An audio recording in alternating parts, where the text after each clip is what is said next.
Двигаться между двух линий, которые вам начертили, или есть что-то другое? Сколько измерений существует? Сколько измерений сможет человек видеть? Сколько измерений человек может пересекать? Сколько измерений человек может создавать? Сегодня мы начнем выпускать джина из бутылки вместе с Фами. Ну и Сума, конечно. Я здесь, мой генераль. То ресурсов-то не остается. До этого еще далеко. Розетку вы можете выдернуть. Плоскоумие о том месте, в котором мы оказались в 26-м году. Тотальное потребление. Отправляйте в лес. Всего и вся. Отправляйтесь в лес. Мы стояли на плоскости. Все остальное – это профанация. Это что, продолжение дубовых методов, что ли? Зачем вот эти все манипуляции? Ням-ням. Фувионыч, а какая у тебя система? Система простая. Нажал кнопку и все. И мне было очень интересно изучать все аспекты этих сюрпризов. Друзья, сегодня утренняя тема посвящена ветру перемен. Не просто про фотографию и не просто про человека-среду. Вы знаете, что мой канал создавался в основном для фотографии. Мы вернулись опять к теме аудио и расширили до уровня человек, среда и техника. И сегодня мы поговорим о том, почему мобильная фотография – это не про пейзажную фотографию. В 26-м году становится не просто развлечением селфи, а начинается настоящее вхождение в документалистику. В 60-е годы телевизор был роскошью. В 70-е годы он уже стал доступен, появились цветные телевизоры. Что же мы смотрели, что же нам показывали?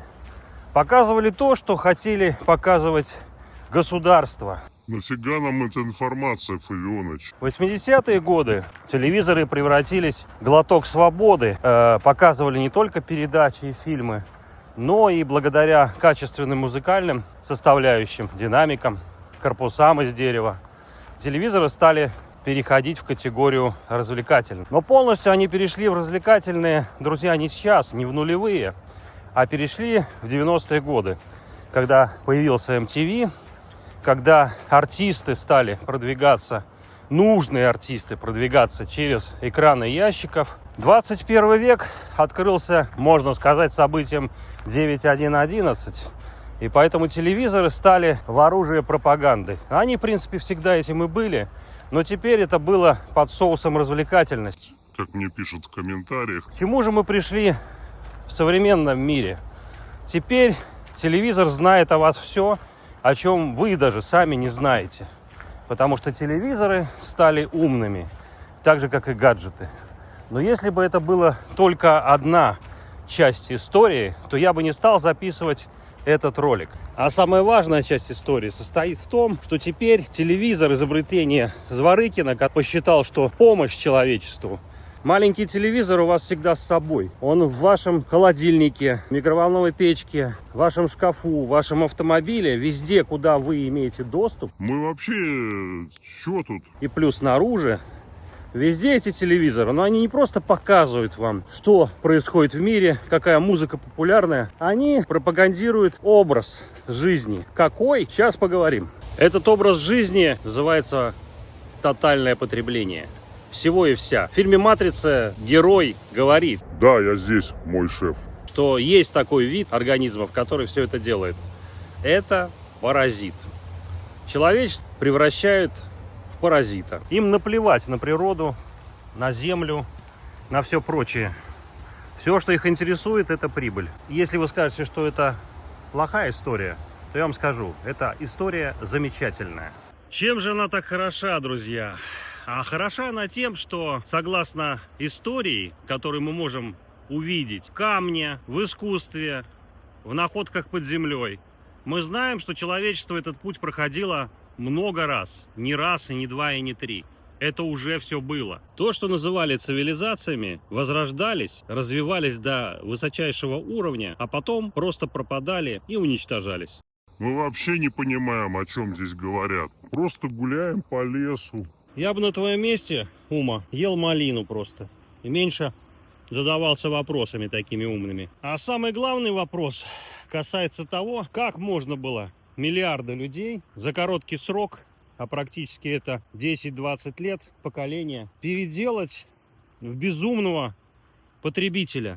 абсолютно безумного. На разных уровнях, на разных сословиях, кастах. Но все это превратили в некий цирк, который по всем законам цивилизации приводит только к одному – к уничтожению. Да-да, ням-ням. Девиз этой цивилизации – ням-ням.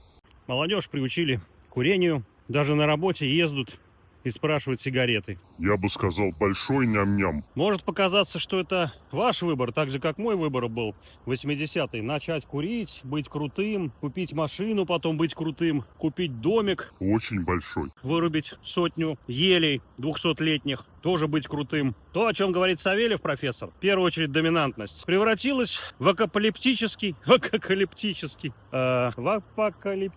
сценарий. А почему апокалиптический? Очень просто, друзья. Вокруг меня парк, лес, где еще есть деревья.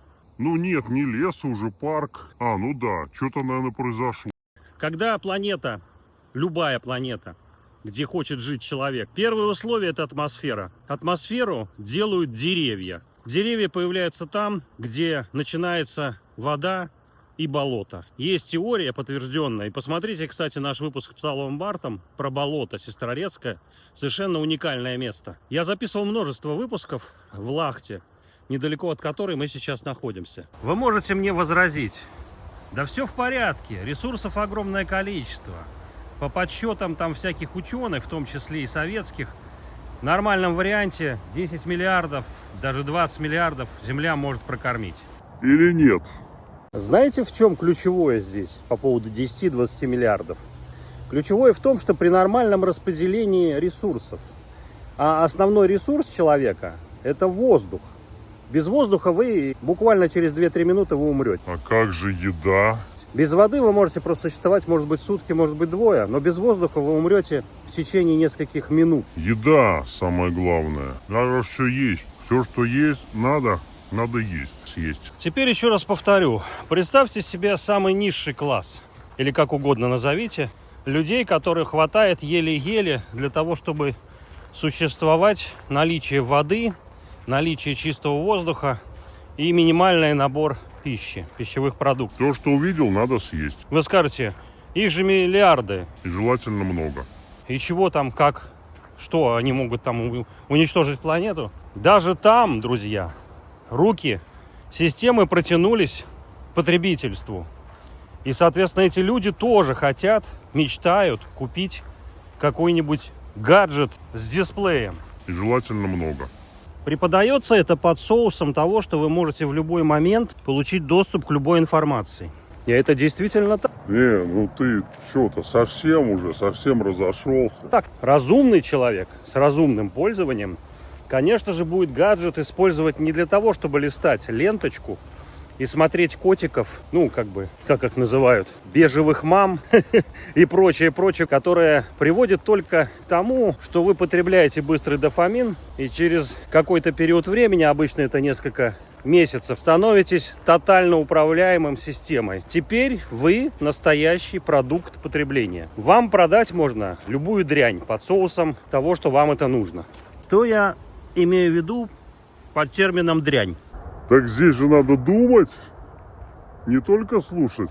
Это те продукты, которые вас разрушают. Как физически организм, так ментально ваше энергетическое тело. Ну и, соответственно, ваш образ мышления, ваш ум, который становится тотально неуправляемый и управляет вами повсеместно в течение суток напролет. Вы ничего с этим сделать не сможете, потому что это на уровне инстинктов, на уровне тех глубоких, потаенных структур, из которых состоит сам человек, которые зародились очень давно, которые прошиты в вашем подсознании как минимум. Фувёныч, ты всю мою малину съел уже. Слушай, оставь хоть немного. Оставь хоть... Откуда ты все это знаешь, Фувёныч, спросите вы? Да оттуда же, что мой вид деятельности связан с тем, что я, разумеется, общаюсь с людьми.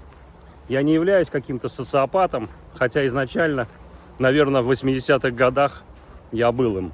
Я был привязан к природе, как и до сих пор. Это то, что я думаю. Но человеческое существо не просто загадка, а крайне интересный эксперимент, который поставили для того, чтобы выяснить, способен ли он выбраться из этой ямы, в которой его сама система, сама среда, к которой он тоже причастен, превращает. В таких делах посыл обычно начинается благородным каким-то началом. Купите вот эту вещь, ваша жизнь станет.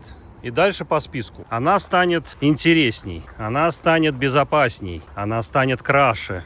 Ну и дальше список можете продолжить. В рекламных роликах, которые поддаются под соусом не только прямой рекламы, но и блогеров, просто в рисунках, в образе жизни, вам преподается то, что для счастья вам нужен не воздух, вода, продукты питания и осознанность, а все, что угодно, кроме вот этого. Чистая вода, да, она будет подана. Но она не будет подана как чистая вода природная. Она будет как проданный продукт. Воздух, да, это вообще отдельная тема. Про воздух, я думаю, что отдельное видео надо записывать, потому что это слишком глобальная проблема. Когда Ford начал выпускать автомобили, через короткий период времени он понял, что продаются будут, конечно же, запчасти. Так же, как все остальное, что вы покупаете.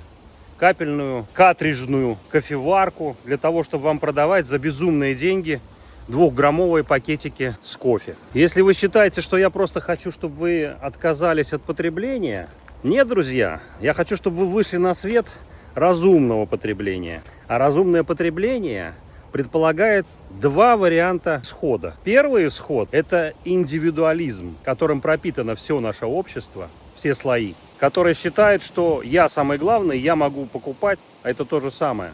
Я могу делать, что хочу. Это приводит к катастрофе. Почему? Оставь хоть людям немножко. Ну, потому что один человек при таком устройстве жизни приводит в состояние, когда он уже ничего не соображает абсолютно. Он становится абсолютным дебилом. Второй способ – это солидаризм, солидарность. Кто жил в Советском Союзе, понимает, о чем речь. Кто был в Китае... А как же Ума? Ума. Я думаю, что тоже понимает, что такое солидаризм. Это то устройство мира, когда решаются основными параметрами является не ваше желание индивидуальности, а общее состояние общества. Преимущество общества, оно может быть сделано, конечно, под разными соусами. В Советском Союзе, разумеется, это не было идеальным.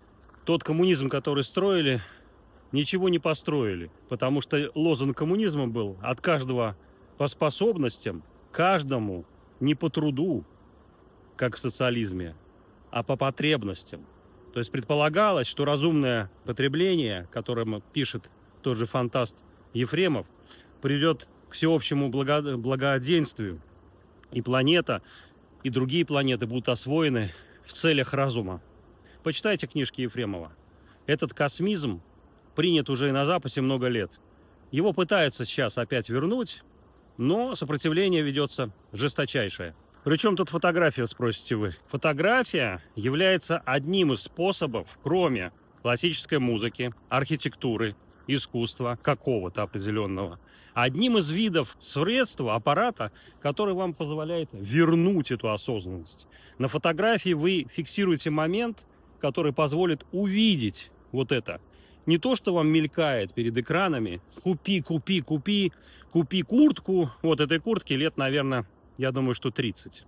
Она качественная. Да, она вся выцвела. Но она очень тонкая, удобная для леса. Она хлопковая.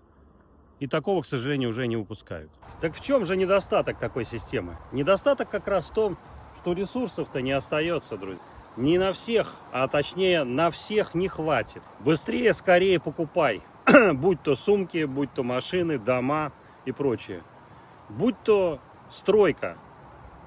Удаляй. Деревья, они мешают. Их много, никаких проблем с этим не будет. Сливай всю воду в чистую и покупай в бутылках потом воду. В мое время вода из крана была питьевой. Сейчас ситуация не только в России, но практически везде, во многих частях планеты. Это фантастика. Купить воду стало привычным и стало абсолютно нормальным. Никто не задается вопросом, сколько вырастает дерево по сроку. Умрет не один человек поколение, когда вырастет сосна, которым 300, 400, 500, а некоторые сосны возрастом 5000 лет. За это время могли домов снести, цивилизации даже целые пропадали, а дерево стоит.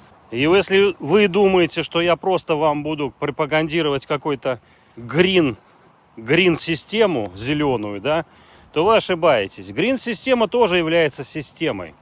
Она является инструментом для того, чтобы тоже что-то делать. Но если вы выходите из состояния зомби, в котором пребываете, так же, как и я много лет, то тогда вам становится абсолютно понятно, зачем вот эти все манипуляции с вами происходят. И для кого это действительно важно и нужно. Ну, а кому это вообще недоступно. Я благодарен, друзья, тем людям, которые смотрят мой канал. И здесь мы подходим к самому важному выводу, о котором я обещал рассказать вам. Как же выйти из этого состояния и начать создавать новое, приукрашивая нашу планету и превращая его в райский сад. Никаких сложных техник, друзья. Техника настолько простая, что система понимает, что никто ее не будет выполнять. Почему? Потому что все, что требуется для того, чтобы не делать этого, нужно просто увести ваш ум в другую сторону. Заставить его хотеть. Заставить его бояться. Страх – самая сильная природа человека. Если человек находится в состоянии страха, срочно беру кредит, там, микрозайм. Срочно надо купить автомобиль, он самый лучший. Срочно купить фотоаппарат, который вообще там сделает вас гениальным фотографом. Продается не техника, продается не автомобиль, продается среда и статус. Это называется выпендрёж. Он не имеет никакой сути в себе, в самом. Он дает вам ощущение от того, что вы крутой, несколько минут, друзья. Не часов даже, а несколько минут. Но при этом расходуется среда, расходуется живая среда. Для того, чтобы это все выпустить. И разумное пользование людей, которые я знаю людей, и знал многих, которые прошли Вторую мировую войну, и после этого их культ потребления, сбережения вещей, он оставил глубочайший на меня след. Почему они не выбрасывали какие-то вещи, пользовались длительное время? Это могли быть даже люди достаточно состоятельные. Но они поняли это, когда произошло событие, которое переключило как триггер их безумная вот эта вера в то, что чем больше покупаешь, тем лучше. Много слов наговорил, друзья. Но надеюсь, это видео все-таки посмотрите. И вдруг внезапно какая-то кучка песочка. Что-то она закрыла, эта кучка. А может, не просто не закрыла, это просто... Или из-под земли вот такая ленточка. Гидрозащита. Еще одно место для фотосессии. Ну и в результате вы идете не по тропинке, а идете по вот такой вот рубероидной дорожке. Вам всегда есть выбор: идти по рубероидной дорожке или по лесу. Разумеется, друзья, что все это заботы о ближнем. Заботы о том, чтобы люди ходили по лесу и не боялись одного единственного лося, который здесь на несколько десятков километров. Очень страшных жуков каких-то. Еще прочих плохих людей, которые могут вас там куда-то затащить в лесу. Но это психология как раз системы. Она делает таким образом, чтобы создать проблему, а потом предложить вам решение. Классическая разводка, как в револьвере. Даже кувшинки сопротивляются и выходят на дорожку. Я обнаружил это место совершенно интересное. Здесь было болото, и смотрите, вообще кувшинки не подходят никогда так к дороге.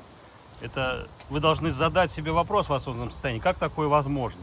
Возможно только в одном случае, что это дорожка искусственная. И многие здания, многие объекты на Земле, которыми я изучаю, являются искусственными. А есть, которые естественно интегрированы в природу. И эти цивилизации достигли более высокого уровня понимания. Как войти в это состояние, как стать осознанным, я говорил. Здесь достаточно просто начать правильно дышать. Потреблять вот этот воздух, но потреблять его во благо вашей системе. И, наконец-таки, начать управлять умом. Выйти из этого зомби-состояния и начать жить, как живет человек. Который, кстати, фамилию раньше писали с большой буквы. Ну, а теперь, если вы откроете любой документ, вы увидите, что у вас все буквы большие. Вы стали предприятием. Вы стали тем, кого потребляют. А мне нравится, Фавионыч. Смотри, сколько ты мне там малинки какой нашел. О, смотри какая. Ой, какая здоровая. Фавионыч, присоединяйся. Мне нравится быть таким. Сладкая. В жизнь не поверишь, какая бывает. Не в магазине по 1200 рублей, а просто подходишь и ешь. Потому что лес дает еду, дает воду, дает энергию, самое главное, и дает осознанность. Отправляйте в лес. Отправляйтесь в лес. Оговорочка по Фрейду. Так к чему же мы пришли, друзья? Что же по итогу? А по итогу, по большому счету, мне вообще по барабану. Будут смотреть этот ролик или не будут смотреть. Я прекрасно понимаю, что система продвигать его не будет. Но настанет время, когда это все изменится. И когда то, о чем я вещаю на своем канале, будет интересно осознанным людям, которые пойдут в новый мир.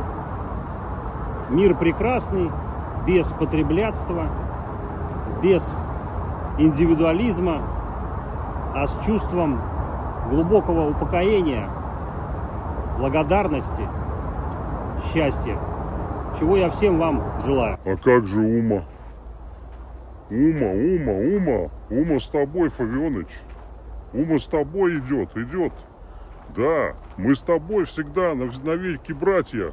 Надеюсь, что это так. Я очень на это надеюсь. Времена, когда человека считали дурачком, потребителем и полным тупорылым идиотом, закончились, друзья. И закончились это благодаря самому продукту системы, который призван был для того, чтобы еще больше потреблять интернету. И теперь в спешном порядке, не только в России, это пытаются вернуть. Потому что они поняли, что идеи Теслы, идеи великих ученых Вернадского и прочих людей, которые все об этом все давно знали, они стали реализовываться. Ну и что остается им делать? Попытаться выдернуть розетку. Розетку вы можете выдернуть. Да, выдергивайте. В детстве я очень любил сюрпризы. И последние годы таких сюрпризов было множество. И мне было очень интересно изучать все аспекты этих сюрпризов. Обещал вам зайти в эту рощу. Надеюсь, меня тут никто не съест. Вот, друзья, я в окружении молодых растений, молодых деревьев. И я чувствую себя намного более человечным и более приятным. И мне просто хорошо, чем в окружении тех существ, которые имеют 2 руки и 2 ноги. А впрочем, это тема отдельного видео. Почему не все существа с 2 руками и ногами могут быть одним и тем же видом. Есть же разумные люди, которые понимают и запускают новую систему. Да, разумеется, конечно, они запускают ее. Но теперь фокус смещается с простого потребления. Теперь все вернется то, что было, то, что я видел в 90-х. По талончикам, друзья, в очередь. Ресурсы ограничены, планету надо спасать. Вот такой соус будет. И защищать ее от инопланетного вторжения, от того, чтобы плоскую Землю опять не вернули в сферу влияния. Вернули в сферу влияния. Как же так? Нет, друзья. В сферу мы не будем возвращаться. Она должна быть плоской. Плоскоумие. Посмотрите мой ролик. Там все есть. Да, старые технологии работают. Дорога из серого кирпича, да? Нет, друзья. Дорога из серого гранита. Работать надо больше. На благо среды. А кому сейчас легко?